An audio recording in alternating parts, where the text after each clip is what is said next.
Мир вам!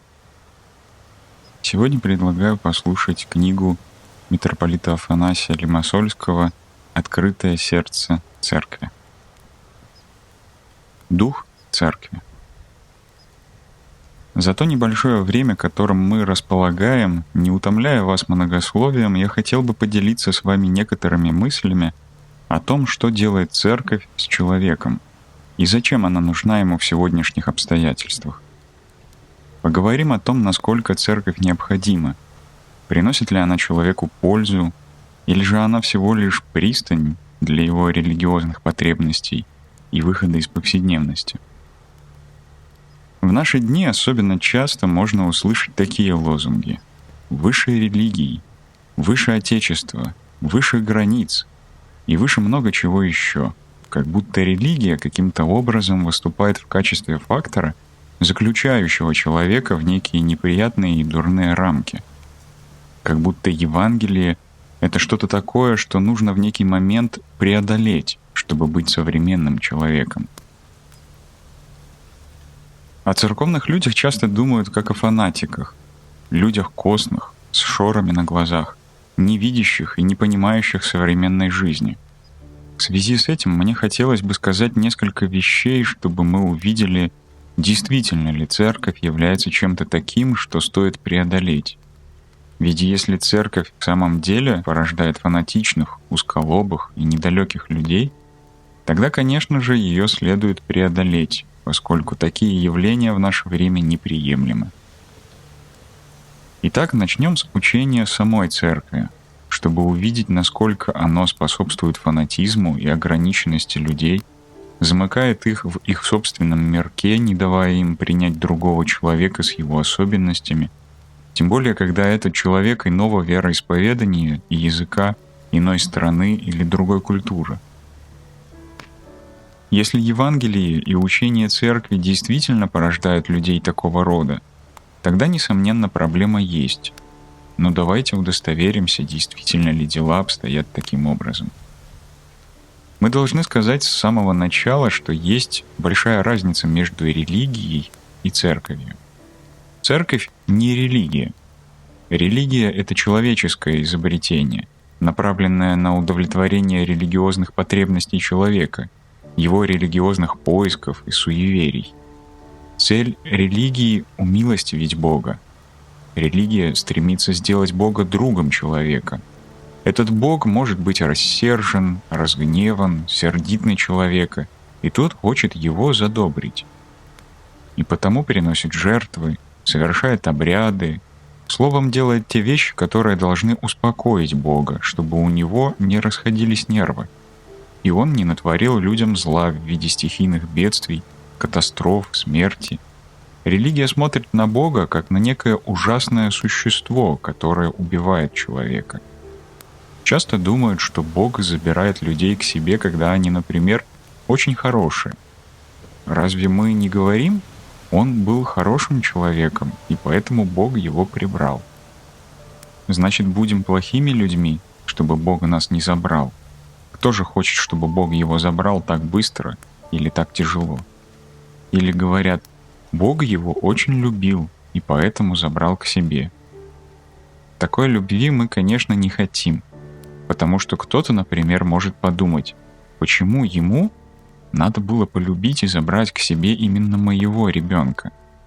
Почему он не полюбил какого-нибудь другого ребенка?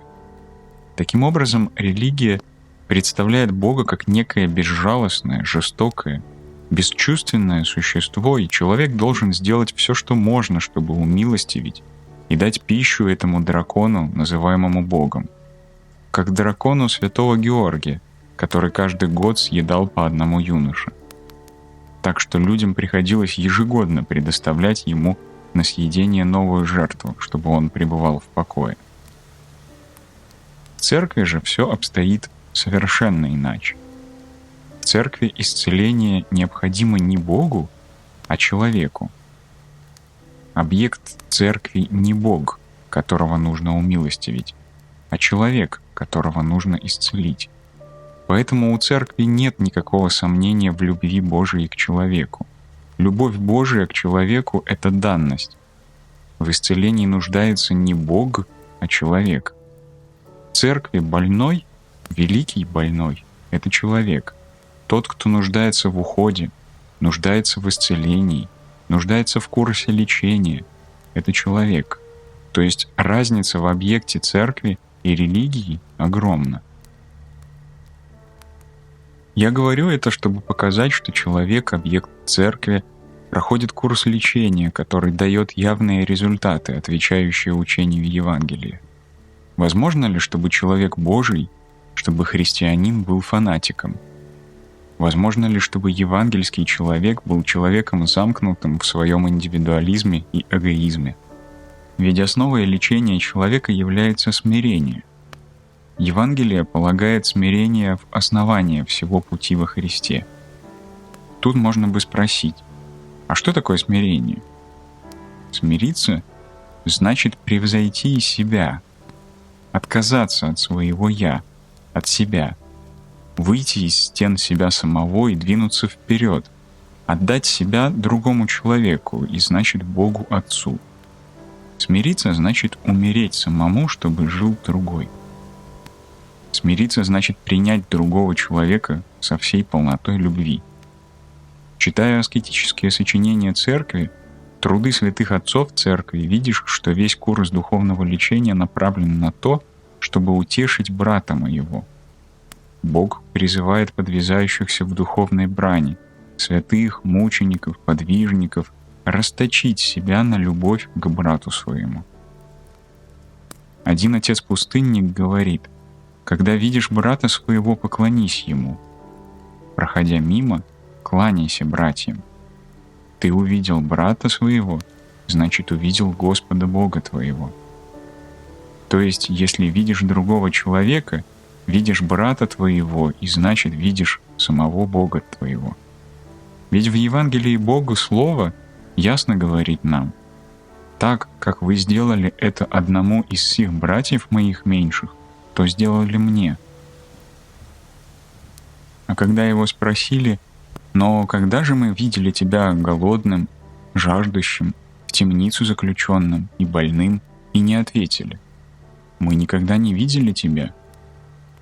То Христос ответил: «Вы меня не видели, потому что вы никогда не смотрели на другого человека, как на меня самого».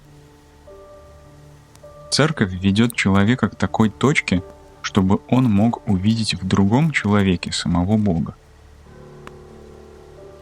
Блажен человек, который всякого человека почитает как бы Богом после Бога. То есть блажен тот человек, который после Бога на всех людей смотрит, как будто они есть сам Бог. Мы видим, братья мои, что дух церкви — это дух совершенной любви. А любовь не может существовать даже при малейшем эгоизме или корыстолюбии. Корыстный, эгоистичный человек не может любить, потому что любить другого значит прежде всего отказаться от себя. Ты живешь для другого, живешь ради любви к другому человеку. Есть и другие признаки смирения. Смириться значит принимать человека таким, какой он есть. Но принимать не значит разделять его возможные заблуждения или образ жизни, который он ведет. Как мы только что сказали, церковь учит нас смотреть на человека как на образ Божий, видеть в нем Бога, невзирая на человеческие страсти и грехи. Она не пересчитывает страсти, но смотрит глубже. И за страстями, за туманом страстей каждый человек предстает как образ Божий. В такой степени, что великий подвижник пустыни Авва Исаак Сирин говорит: «Иметь совершенную любовь значит не просто любить, сочувствовать, прощать, но чтобы твое сердце горело за все творение». Чтобы сердце от любви горело за все творение, и не только за все творение, но и за бесов. Даже за бесов должно гореть сердце от любви, потому что сердце, похожее на Бога, не может ненавидеть и пренебрегать или отталкивать любое другое существо, даже если это сам дьявол. Ведь мы знаем, что Господь невыносимо любит дьявола, как Он любит Богородицу, святых, каждого. Также и человек Божий, который становится похожим на своего Бога Отца, с полной любовью принимает другого человека. Любого. Принимает человека вне зависимости от того, кем тот является, во что верит, чем занимается. Принимает со всей любовью. Это не означает, что он принимает его поступки. В этом величие православия. Благодаря этому величию ты можешь обнять каждого человека с полным уважением к нему, его культуре, вере, без ущерба для своей веры и культуры. То есть немало не отказываясь от веры в единого Спасителя Христа, единую Церковь и Евангелие, чтобы ты мог как Бог и образ Божий смотреть на другого человека совершенно так, как Отец Небесный, который повелевает солнцу своему восходить над злыми и добрыми и посылает дождь на праведных и неправедных. Наша православная церковь своим курсом лечения действительно исцеляет человека, а не порождает в нем комплексы. Она чужда фанатизма или консерватизма, и потому не может быть узколобости в тех, кого она лечит. Иначе, если такое имеет место, курс лечения неверен. В Потеряке есть один рассказ об Аве Макарии, который собирался отправиться в Александрию, но прежде послал туда своих учеников, а через час отправился в путь сам. По пути он встретил языческого жреца. Увидев его, Ава Макарий сказал: «Мир тебе, человек Божий! Ты очень устал. Куда путь держишь? Куда так спешишь и мучаешься?» «Ты Макарий?» «Да». «Те монахи, которые прошли здесь за час до тебя, твои ученики?» «Да». «К сожалению, они совсем на тебя не похожи». «Почему?» «Потому что, едва завидев меня, эти христиане, будучи монахами, и поняв, что перед ними языческий жрец, сказали мне: «Эй, сатана, куда ты идешь в такое время?» Повели себя враждебно, как фанатики. А ты, повстречав меня, назвал человеком Божиим, говорил со мной с добротой и любовью и смотрел с состраданием. И я понимаю, что твой Господь — истинный Бог. Истинный Бог, кто в самом деле спасает человека. И я пойду с тобой. И он, как рассказывается в Потеряке, последовал за Авой и Макарием, стал христианином и монахом и скончался преподобным. Итак, вы видите, что человек, исцеленный Церковью, не может действовать как больной. Церковь — великая лечебница Христова, исцеляющая человека. Ведь Бог, когда создал нас, дал нам первое место и сделал человека самым прекрасным своим творением. Даже древние греки, наши предки, говорили: «Как хорош человек, если он человек». То есть, как прекрасен и мил, как красив человек, если только он подлинно человек. То есть, если он подлинно исцелен, избавлен от обезображивающих его страстей и греха, когда он здоров и все внутри у него работает сообразно, правильно, как Господь благословил, по образу совершенного Отца нашего. В завершении, вижу, что уже подошло время, вот что скажу вам, братья. Мы знаем о деятельности духовного центра, и хорошо, что мы встретились здесь, чтобы помочь строительству храмов в воинских частях и везде, где в этом есть необходимость. Когда мы сегодня строим прекрасные храмы, это очень важно, это великое благословение. Но самое великое благословение — возводить храм Божий, воссоздавать образ Божий внутри нас самих. Сегодня дело не в трудностях с Богом, но с теми, кто хочет называться людьми Божьими. Сегодня, как никогда прежде, необходимо наше свидетельство. Свидетельство не словом или рассуждением, но жизнью. Сегодня мы должны являть собой человека, исцеленного во Христе.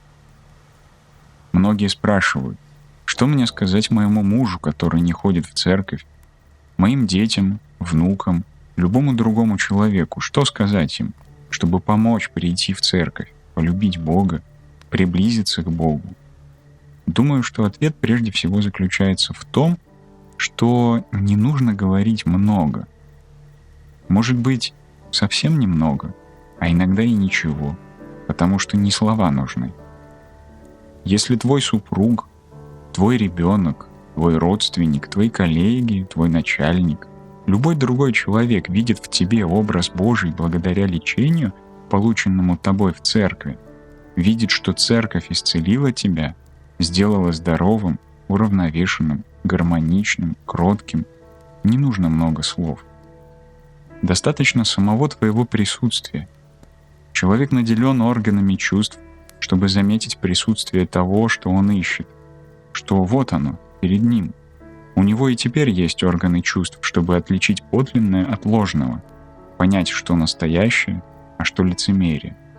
Он видит, правда ли, что твои слова — это твоя жизнь, или что лишь отшлифованная речь, доводы рассудка, личного опыта за ними нет. Итак, нам необходимо исцелиться самим, стать совершенными во Христе, красивыми внутренне, чтобы мы радовались на себя, на свою человеческую ипостась. И тогда будем радоваться творению, радоваться другому человеку как брату, как образу Божьему, как самому Богу, не обожествляя человека, но видя в нем любимого Бога. Тогда наше присутствие повсюду будет светом, и мы будем как город, стоящий наверху горы. Видите, как Христос замечательно говорит в Евангелии: «Я — свет миру». Дальше говорит: «Вы — свет мира».